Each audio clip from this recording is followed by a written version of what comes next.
आपकी जय जिंदाबाद। मैं आज बहुत खुश हूं आज, क्योंकि आज बहुत सारे युवा साथी आए हैं सुनने, और मुझे बहुत ही सालों के बाद लग रहा है मुझे कि अब इस समय पे मंच मिला है। नहीं तो मैं दूसरों को ही बोलता कि जा यार आप बोल के आ जाओ, और वो बच गया है उसको बुलवाओ। तो मैं ये चाहता हूं कि यहां पर आप आए हो तो क्या सुने और क्या लेके जा रहे हैं, ये चाहते हम। तो यहां पर उपस्थित सभी साथियों को सेवा जोहार। यहां पर अलग अलग राज्य के साथी है, अलग अलग जिले तहसील गांव के साथी है, सामाजिक संगठनों के साथी है, कर्मचारी अधिकारी भी होंगे, किसान होंगे, और जो थोड़ी देर पहले विलेश भाई कह रहे थे कि यहाँ पे खुफिया एजेंसी जो पुलिस के जो कर्मचारी अधिकारी वे भी आए होंगे, क्योंकि पिछली बार हमारे बारे में गलत जानकारी ऊपर दी गई थी, इस कारण मुझ पे नजरें रखी गई, और फिर बाद में एक दिन की अब्सेंटी में मुझे अनिवार्य सेवानिवृत्ति दे दी गई। तो ये होता है समाज में। समाज का बेटा अच्छा काम करे उसको कहीं ना कहीं घेरा जाता है, कभी एजेंसी लगा दी जाती है, कभी नेता लगा दिए जाते हैं, कभी ऑफिसों के अधिकारी लगा दिए जाते हैं। ऐसे इस प्रकार से ये हम लोगों पे अटैक होता है। हमारा समाज जो है, इस समाज पे आप लोग सोच रहे होंगे सामाजिक अटैक अलग होता है, धार्मिक अटैक अलग होता है। आप लोग सोच रहे धार्मिक अटैक क्या है, कोई ईसाई बनाता है, कोई हिंदू बनाता है, कोई मुसलमान बनाता है, कोई ये नहीं कहता कि तू आदिवासी है आदिवासी रहे, ऐसा कोई नहीं कहता। तो ऐसे में हमारे समाज की जो जनसंख्या थी वो जनसंख्या आज कम हो गई, इसीलिए हम लोग वो बैनर दिखाओ ना थोड़ा पीछे, जो बैक बैनर बनाए अपन, ये बैक बैनर बना है, इस पे tribal census of India world लिखा हम लोगों ने। ये क्यों लिखा, क्योंकि देश में आदिवासी समुदायों की हर रोज जनसंख्या घट रही है, ये चिंता का विषय है। दुनिया में सारे लोगों की जनसंख्या बढ़ रही है, उनकी संपत्ति बढ़ रही है, लेकिन मेरे समाज की जमीन घट गई है, जनसंख्या घट गई है, संपत्ति घट गई है, सारी चीजें घट रही है। तो इसलिए हम लोगों ने इस चीज को लिया ताकि आप लोगों का ध्यान इधर जाए। फिर बाद में ये new thinking, youthful thinking, revolutionary thinking और एंसेस्टर थिंकिंग, ये बहुत सारी चीजें दी है ताकि आप लोग इस चीज को देखें और सोचें कि समाज के साथ क्या हो रहा है। आज जेएस जो संगठन बना है, जब शुरू में बना था तो यहाँ संचालन करने वाले नहीं थे, कोई संचालन करता नहीं थे। बड़ी मुश्किल से हम लोग एक दूसरे को बोलते थे कि आप संचालन कर लो, तो कोई बोलते ही नहीं थे। फिर किसी को बोलते थे कि आप मीडिया वालों को थोड़ा सा प्रेस नोट लिख के दे दो, तो वो भी नहीं लिखने वाले थे। तो बहुत ही मुश्किल से ये जो जेएस का 11 साल का सफर रहा, इस सफर में बहुत ही परेशानी, किसी की नौकरी गई, किसी का ट्रांसफर हुआ, कोई सस्पेंड हुआ है, शारीरिक आर्थिक मानसिक हर प्रकार की परेशानियां झेलते हुए यहाँ तक गए हैं। कोई जैसे नौकरी वाले सस्पेंड, ट्रांसफर और डिस्चार्ज वगैरह हुए, और जो सामाजिक क्षेत्र में जो साथी लोग काम कर रहे थे उन पे फर्जी एफआईआर लाद करके उनको जेलों में डाल दिया गया, या फिर केस और तारीख पे तारीख बुलवाई जा रही है। ये हो रहा समाज के साथ। तो हम लोग सोच रहे हैं कि अभी आज हम इस स्थिति में हैं। थोड़ी देर पहले आप लोग बोला, आप लोगों को हमारे जो राष्ट्रीय अध्यक्ष ने कहा कि आने वाले दिनों में हम लोग हर जगह नेतृत्व खड़े करेंगे, और मैं भी कई बार तमाम जगह बोलता हूं कि जेएस एक नेतृत्व खड़ा करने का साँचा है। यहाँ पे हर प्रकार का नेतृत्व निकलेगा, सामाजिक, आर्थिक, ऐतिहासिक, राजनीतिक तमाम प्रकार के नेतृत्व निकलेंगे। और इस प्रोग्राम में और एक बात और, आज का प्रोग्राम आप कभी भी जीवन में बूढ़े भी हो जाओगे तो इस चीज को जरूर याद करोगे कि पता है ये जो प्रोग्राम कहाँ हो रहा है, देवी अहिल्या यूनिवर्सिटी के ऑडिटोरियम में हो रहा है। और ये आज के प्रोग्राम में ऐतिहासिक चीज क्या हुआ है पता है आप लोगों को?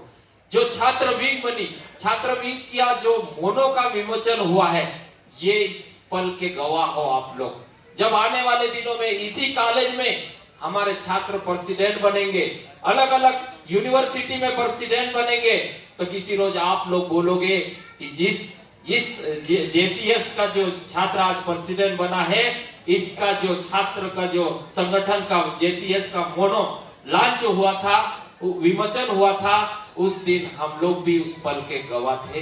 ये अच्छी बात है हमारे।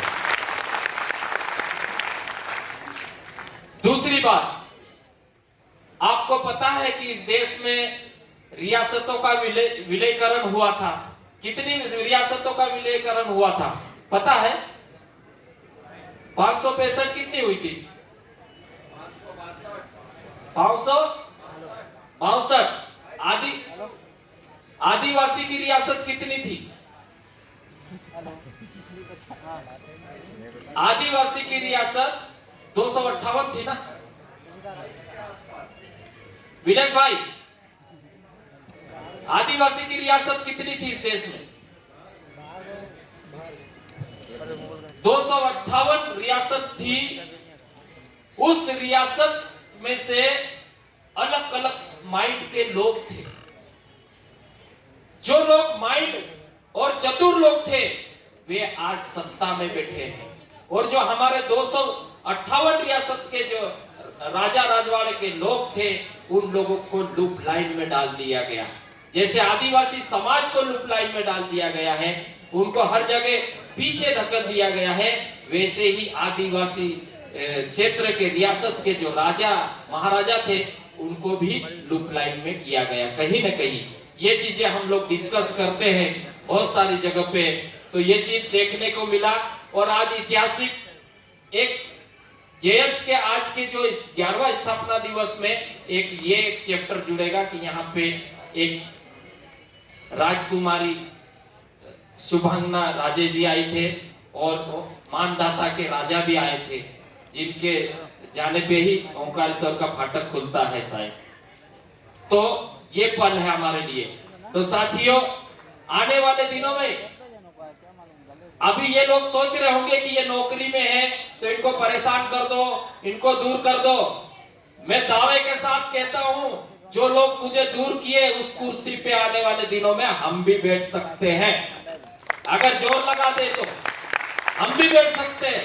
जो पावर हम लोगों को परेशान करना है, उस पावर को हासिल करके वहां तक जाने की हम भी हिम्मत रखते हैं। लेकिन हमारा कुछ अलग सोच है, अलग आइडिया है, इसलिए हम लोग बहुत सारी चीजें सोच के चलते हैं, इसलिए पीछे कदम हटा लेते हैं। तो साथियों, अभी आने वाले दिनों में समाज के बेटे हर क्षेत्र में दिखेंगे, यह निश्चित है। 11 साल में समाज के बेटे 3 विधायक बने। रतलाम के विधायक माने या ना माने, वो जेएस के विधायक है। हीरा माने या ना माने, वो जेएस का विधायक है। मोंटू माने या ना माने, वो जेएस के विधायक है।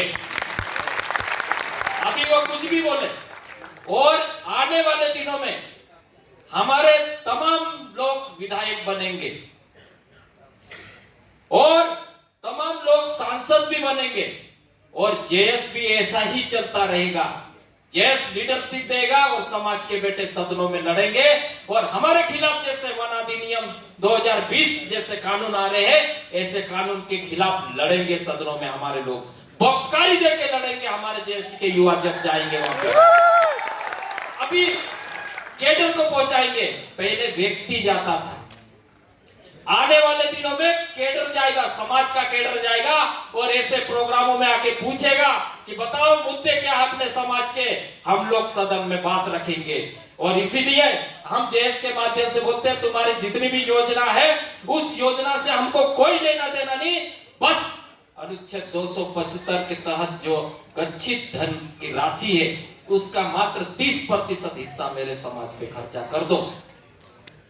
अगर 30% ये हिस्सा हमारे समाज पे खर्च कर दिए तो ये जो समाज के बेटे आज 5-5, 3-3 हजार रुपए महीना या कमरा लेके रह रहे हैं, इन लोगों के लिए आलीशान होटल बन जाएगा यहाँ पे इंदौर जैसे सिटी में। और दुनिया की टॉप मोस्ट यूनिवर्सिटी जैसे ऑक्सफोर्ड है, हार्वर्ड है, कोलंबिया है, ऐसी यूनिवर्सिटी में पढ़ने हमारे लोग जा सकते हैं और अच्छा हाई क्वालिटी हाई एजुकेशन यहाँ पे लेके आ सकते हैं इंडिया में और समाज को बेहतर बना सकते हैं। ऐसा हो सकता है, लेकिन बोलेगा कौन? कोई बोलना नहीं चाहता है। आज के जो हमारे सांसद विधायक उनका क्या रोल रहता है? पुलिया बनाना, सड़क बनाना, नलों को लगाना, बस वास्तव में समाज के लिए क्या करना चाहिए उनको नहीं पता। तो साथियों, मेरा जो समाज है बहुत शांतिपूर्ण निसर्गवादी समाज है। अभी लोकेश भाई बता रहे थे लोकेश भाई बता रहे थे कि अभी यहाँ पे समाज के बेटे चर्चा कर रहे हैं और वहां पे कुछ लोग धरने पे बैठे हैं। उनका माइंड सेट हो चुका है इस देश की व्यवस्था में बैठे लोग और जो बाकी लोग हैं आदिवासी के विरोधी, आदिवासी के प्रति माइंड सेट हो चुका है। विरोधाभास माइंड सेट बोल सकते हैं इसको। उनको लगता है कि आदिवासी पता नहीं क्या बात करेंगे, लेकिन हम बताते हैं ये आदिवासी जल, जंगल, जमीन को सही तरीके से और साथ में इस हवा को सुरक्षित कैसे रखा जाए उसकी बात करते हैं ये आदिवासी। इसीलिए हम लोग यहाँ पे आज आए हैं और हम लोग आपको बता दे, वो लोग बोल रहे होंगे कि ये धर्म विरोधी है, वो लोग बोल रहे होंगे ये भगवान विरोधी है, वो लोग बोल रहे होंगे ये जाति विरोधी लोग हैं, वो लोग बोल रहे होंगे कि ये लोग सत्ता फलानी सत्ता के विरोधी है। नहीं, हम लोग किसी के विरोधी नहीं है, क्योंकि हम लोग जानते हैं इस दुनिया में ना सत्ता थी, ना धर्म था, ना भगवान था। उससे पहले से ही मेरा समाज यहाँ पे मौजूद था और अपनी आत्मसम्मान के साथ जिंदगी जी रहा था। उस समाज की महान संतानें हैं हम और उसकी विरासत बचाने की बात कर रहे हैं।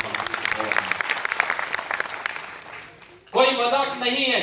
मेरे समाज के बेटे घर भी बनाते हैं तो खुद बनाते हैं, गाना भी अगर नाचते हैं तो खुद के बने हुए गाने पे नाचते हैं, खाना भी खुद के बनाए हुए, कमाई भी खुद करते हैं।